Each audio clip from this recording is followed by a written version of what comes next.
Това съм аз. А това е роборъка, която много обича монстъри. Ето как и вие може да си направите такава роборъка. Първо ще трябва да си 3D принтираме всички части нужни за ръката, като може да намерите моделите за частите навсякъде в интернет, има най-различни. След това ще ми са нужни някакви серомотори за движението на ръката. Имайте в предвид, че някои серомотори се завъртат на 180 градуса, други на 120, а трети на 270. Окей, но какво ще управлява тези мотори? Arduino. То е доста лесно за програмиране и като цяло има много ресурси в интернет за него.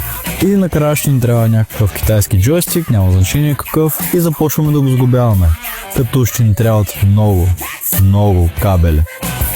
И след борбата с кабелите, най-добре сложете допълнително захранване за Arduino, защото това от USB-то няма да ви е достатъчно. И накрая остана да го програмираме, като си правим Python програма, която слуша за натискането върху джойстика и изпраща команди към Arduino, а Arduino изпълнява действието на ръката според командата от джойстика. Бонус точки също, ако направите с VPython 3D визуализация на това какво прави ръката в реално време. И след всичко това вече имате роборъка, която може да прави практически всичко с джойстика и